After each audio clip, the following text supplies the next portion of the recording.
Meus amigos, vamos acompanhar aqui o Haddad, o Tachad aí, vindo aqui na Globo News. Eles estão agora esquematizando a narrativa aí que o governo está ajudando os produtores, mas os produtores já estão revoltados com o governo, com a inércia que não consegue negociar, que não quer negociar, só fica atacando o governo dos Estados Unidos, o presidente dos Estados Unidos e criando narrativa. Eles estão aqui juntamente com a Rede Globo para criar uma narrativa para o governo sair de bonzinho. Vamos acompanhar aí o ministro Tachad aí na Globo. Galera, eu queria fazer um pedido para você. Você está assistindo esses vídeos aqui, já deixa aqui o seu like, se inscreva no canal se você não for inscrito. E é muito importante também você deixar seu comentário de indignação com esse desgoverno Lula, essa mídia apoiando esse desgoverno Lula e tudo que ele vem fazendo. Vamos continuar acompanhando aí eles atacando o Eduardo Bolsonaro, atacando a direita brasileira. Tudo você vai ver nesse vídeo aqui. Vamos continuar acompanhando aí o Tachad na Globo News. Numa entrevista que foi a Reuters na semana passada, falando que não teria problema nenhum em ligar para o presidente Trump, mas ele não vai se humilhar. Agora há pouco, eu estava acompanhando de mais cedo o governador de São Paulo, Tarcísio, dizendo que o que vai fazer a diferença é uma ligação do presidente Lula para o presidente Trump. A frase dele é assim: quantas vezes vamos ter reuniões de alto nível no Departamento de Estado? Quantas vezes vamos ter a ligação do presidente brasileiro com o presidente americano?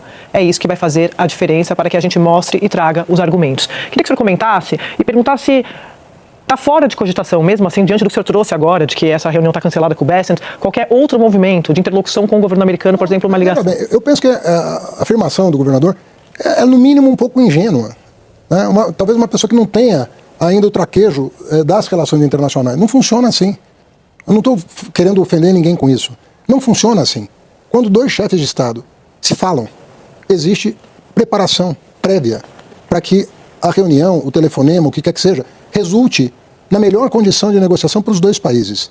Quando você, 3 ministros, Itamaraty e Fazenda e Desenvolvimento, né, não estão conseguindo sequer sentar à mesa para dialogar. Ninguém vai arrancar pedaço de ninguém, é uma conversa, que eu já tive, inclusive, com o Bessent, e que poderia ter desdobramentos. Quando você encontra esse tipo de resistência em função da atuação de pseudo-brasileiros em Washington, porque não estão defendendo o interesse do país, estão defendendo o seu próprio interesse, eu penso que o governador está sendo um pouco ingênuo de imaginar que esse telefonema é a chave de todas as portas. Não é. Mas Lula não fechou a porta ao dizer que era uma humilhação? Falar com Trump? Não, porque nós estamos tentando preparar uma conversa de 2 chefes de Estado maduros, que governam grandes democracias, a nossa muito fortalecida recentemente. Aqui não se persegue escritório de advocacia, aqui não se persegue universidades, aqui não se deporta estudantes com visto de permanência para estudar. A democracia brasileira não se persegue jornalistas. Né? Nós estamos numa democracia real, as pessoas estão livres aqui. Né? Então, 2 grandes democracias, uma delas bem avançada, a nossa, querendo conversar de forma civilizada em busca de um entendimento. Quando você encontra esse tipo de resistência, é que o problema está em outro lugar. Está na incompreensão de como funcionam as instituições brasileiras, de como funciona o legislativo, o executivo e o judiciário. E nós precisamos compreender que se nenhuma medida for tomada, por exemplo, pelo Congresso Nacional, em relação ao comportamento dos seus membros no que diz respeito ao interesse nacional, isso vai ficar mais difícil. Porque todos que estão lá declararam respeito à Constituição brasileira e defesa do interesse nacional. É que a gente está falando... Os 513 deputados e os 81 senadores. É que você está falando que está lá, quem está lá é Eduardo Bolsonaro. A gente está falando do deputado Eduardo Bolsonaro e do Paulo Figueiredo, que não é parlamentar. Então, quando a gente fala da articulação, a gente está falando... Cidadão estadunidense hoje. Né? Meus amigos, é impressionante como eles são cara de pau. O pessoal da Globo, o Haddad, só para vocês analisarem, quando é um deputado ou algum personagem da direita, algum político da direita, eles tratam com agressividade as perguntas, não deixam responder as perguntas, atacando, eles são agressivos, mas quando é o Haddad ou alguma pessoa aí do governo, vocês percebem a forma que eles tratam as perguntas aí casadas. Então o Haddad aí atacando o Tarcísio que derrotou ele no governo do estado, e o Tarcísio, que é uma forte liderança, cobrando o posicionamento do presidente da República, que está somente atacando o presidente dos Estados Unidos. E é isso que a gente tem que cobrar. O Eduardo Bolsonaro, eles estão aí criando essa narrativa do Eduardo Bolsonaro, mas vocês vão perceber quanto eles são fragilizados. Não consegue um presidente da República, o Itamaraty, as pessoas que estão ali, não conseguem ter diálogo com os Estados Unidos. É impressionante a incompetência desse pessoal da esquerda. Vamos continuar acompanhando a baboseira que o Haddad... Paulo Figueiredo. Sim, então, mas o parlamentar, quando o senhor fala de Congresso, a gente está falando do Eduardo, né? Eu estou falando dele. Porque, assim, como vai ficar, né? Nós todos estamos custeando o salário dessa pessoa. Todo mundo aqui está pagando o salário dele. Ele não está trabalhando aqui, não está exercendo mandato. O senhor está defendendo que a Câmara dos Deputados tome alguma punição em relação ao parlamentar? Eu estou dizendo que se cumpra a lei. Não estou pedindo nada diferente de cumprir a lei. Porque, de novo, virou revolucionário cumprir a lei no Brasil? Cumprir a lei é o seguinte: depredou prédio público, responde. Tentou dar um golpe, responde. Está defendendo interesse estrangeiro com mandato parlamentar, responde. Está fora do país, para além do que permite o regimento da casa. Mas, ministro, como é que resolve, então? Se ninguém responde por nada, como é que fica o país? Como é que se organiza o país por um desafio que é grande? Nós estamos falando de uma potência econômica. Repito, com a qual nós nunca tivemos problema. Mas como é que resolve, entrou democrata, ministro? entrou republicano. O presidente Lula já passou por quantos presidentes americanos? Já passou por republicano, já passou por democrata. Mas então a gente voltou a estaca zero. Não tem negociação, porque o senhor acabou de citar os 3 ministros, não tem canal. Não é o único caso no mundo, né? Queria te dizer que vários países estão exatamente nessa situação, né? O presidente tem falou com a Índia, falou com a Rússia, falou com o México, vai falar com a China, tem falado esteve no G7 com o Mark Carney do Canadá.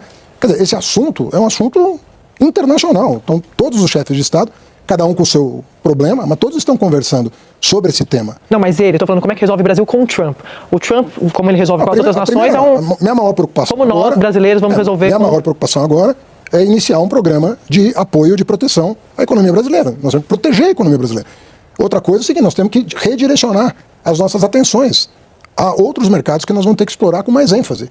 Repito, felizmente, nós aprovamos a maior reforma tributária da história do Brasil em regime democrático, que favorece as exportações. E eu penso que com essas medidas de crédito e seguro voltados para o exportador, nós vamos começar a proteger a economia brasileira desse tipo de atitude. Então, a nossa maior preocupação hoje da Fazenda é essa. Aí nós temos uma lei, que é a lei da reciprocidade. Sim. Então, o ministro Mauro Vieira e sua equipe estão elencando o que dentro da legislação brasileira e das práticas internacionais, que vai desde medidas pontuais até recursos à OMC, que, aliás, já sabe que nós vamos entrar com uma ação na OMC, né? Há exportadores brasileiros e importadores americanos que estão recorrendo ao judiciário dos Estados Unidos, porque é visível, né, que essa ordem executiva do presidente Trump, ela foi politizada de um jeito que a legislação americana, supondo que eles estejam corretos, não dá amparo. Como é que o senhor entende essas avaliações de que quando o presidente sinaliza, por exemplo, o senhor falou outros mercados, eu pensei, obviamente, aqui nas conversas com o BRICS, né? Quando o presidente fala disso, aí tem gente que diz, isso é uma provocação ao governo americano. Como é que o senhor entende? O que eu vou fazer com o exportador? Eu vou dizer para ele, olha, desiste de empreender? Quer dizer, o empresário brasileiro não pode mais empreender porque tem um menino lá nos Estados Unidos fazendo essa bagunça. Não dá para ser assim. Nós vamos apoiar os exportadores e vamos fazer o que nós estamos fazendo desde que o presidente Lula tomou posse em 2003. É abrir mercados, abrir mercados. A ASEAN é um grande mercado. A urgência do acordo com a União Europeia se tornou ainda mais evidente, que é uma coisa pré-tarifaço, que nós estamos acreditando que vai melhorar o ambiente do multilateralismo no mundo, né? Então não é só a questão dos BRICS. Os BRICS são importantes porque são países que compram muito do Brasil. Ministro. Mas não é só dos BRICS que o Brasil vive. O Brasil tem relações com todos os países. A ASEAN importa mais do que a Europa. Toda a Europa, somada, não compra o que a ASEAN, que são os países do Sudeste Asiático, compram do Brasil. Então nós vamos ter que continuar diversificando e agora não vai ser uma política nacional do Brasil. Todas as nações estão se procurando mutuamente para encontrar caminhos de se desenvolver sem depender tanto das exportações para os Estados Unidos. É natural isso, não tem nada de espantoso no que cada um vai fazer. Eu sei que é uma preocupação da equipe econômica evitar o que já aconteceu no passado, de um socorro desse que é necessário acabar funcionando para vazar na questão fiscal. Usar de forma exagerada a área fiscal, recursos públicos que acabam aumentando a dívida pública. Essa é uma preocupação da equipe econômica, pelo que eu sei, é uma preocupação de investidores que aplicam aqui no Brasil por conta do crescimento da dívida pública, e sei que teve certa discussão dentro do governo sobre isso, sobre o alcance dessas medidas e até onde socorrer. Como ficou isso? Vai ter limite? Vai ter trava? Sim. Como é que vai funcionar isso? Não, está bem, as conversas prosperaram, nós estamos trabalhando dentro da meta estabelecida para o ano e entendemos que não é um caso similar ao do Rio Grande do Sul.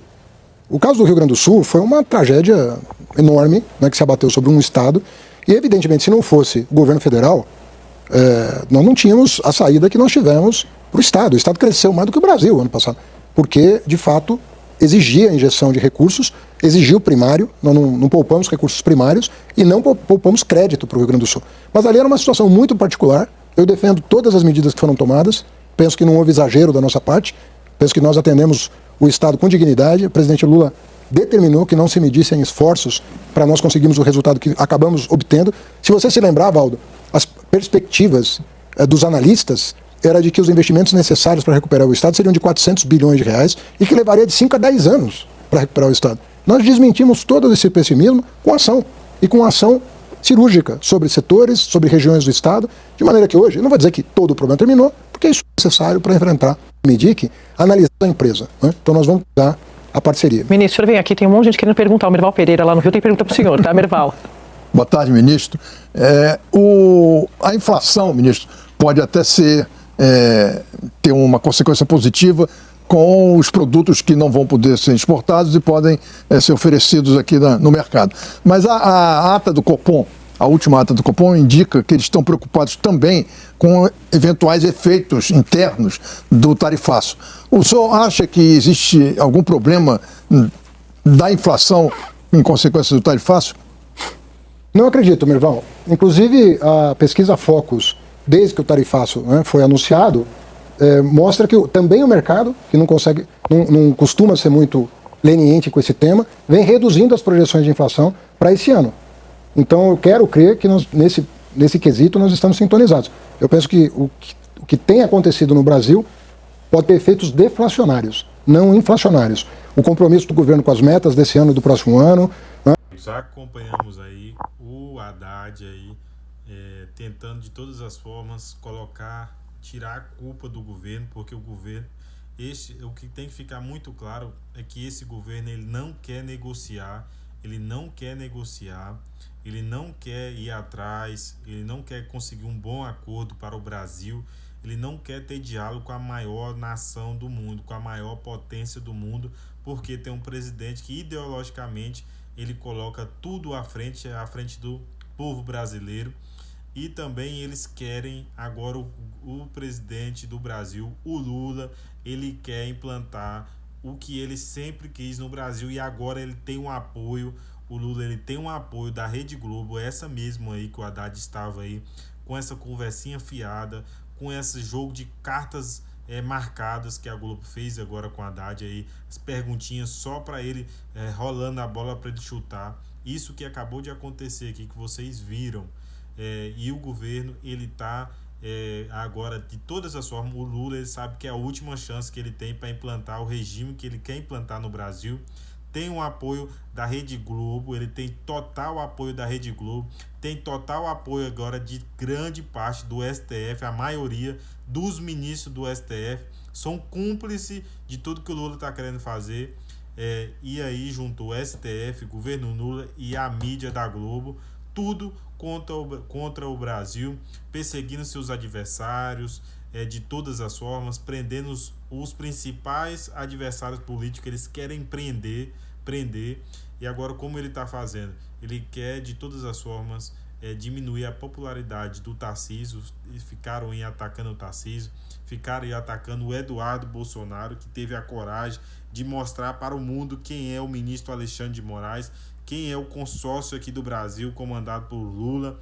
E é isso, se você acompanhou esse vídeo até agora, é muito importante aqui, se você não comentou, comente aqui embaixo sua indignação, comente, deixa aqui também o seu like, é muito importante para esse vídeo alcançar mais pessoas de direita, beleza? Se você não for inscrito, já se inscreva no canal também. Tamo junto e até o próximo vídeo.